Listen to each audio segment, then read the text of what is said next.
পূর্ব ত্রিপুরা সংরক্ষিত আসনের বিভিন্ন জায়গায় জোর প্রচার চালিয়েছে বিজেপি। শনিবার 46 সুরমা বিধানসভা কেন্দ্রের অন্তর্গত মেহেন্দি বাজারে পূর্ব ত্রিপুরা আসনে বিজেপি মনোনীত প্রার্থী কীর্তি সিং দেববর্মনের সমর্থনে নির্বাচনী প্রচার ও যোগদান সভা অনুষ্ঠিত হয়। উক্ত যোগদান সভায় 42 পরিবারের 172 জন ভোটার সিপিআইএম দল ত্যাগ করে বিজেপি দলে সামিল হন। নবাগতদের হাতে দলীয় পতাকা তুলে দিয়ে স্বাগত জানান বিজেপির প্রদেশ সভাপতি রাজীব ভট্টাচার্য সহ অন্যান্য নেতৃত্বরা।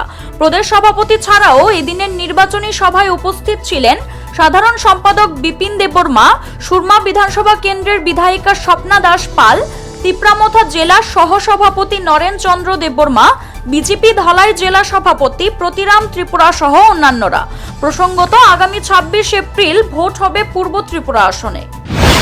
24 লোকসভা নির্বাচন আগামী 26 এপ্রিল হচ্ছে আমাদের এই পূর্ব ত্রিপুরা আসনে। আর এই লোকসভা নির্বাচন লক্ষ্য রাখে আমাদের কাজ চলছে এবং আমাদের লক্ষ্য রাখতে হবে যে লোকসভা নির্বাচনে এই ভারতবর্ষের দায়িত্ব আমরা কাদের উপর ন্যস্ত করব। আমরা সবাই জানি এই লোকসভা নির্বাচনে ভারতবর্ষকে আগামী দিন যে পথ দেখাবে সেই দিশা দেখানো হয়। তার জন্য লোকসভা নির্বাচন খুব গুরুত্বপূর্ণ একটি নির্বাচন। যে আগামী যে লোকসভা নির্বাচন 26 তারিখে, এই 26 তারিখে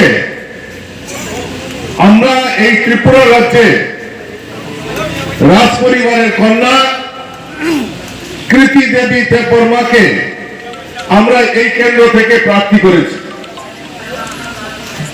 এবং আমাদের যে লক্ষ্য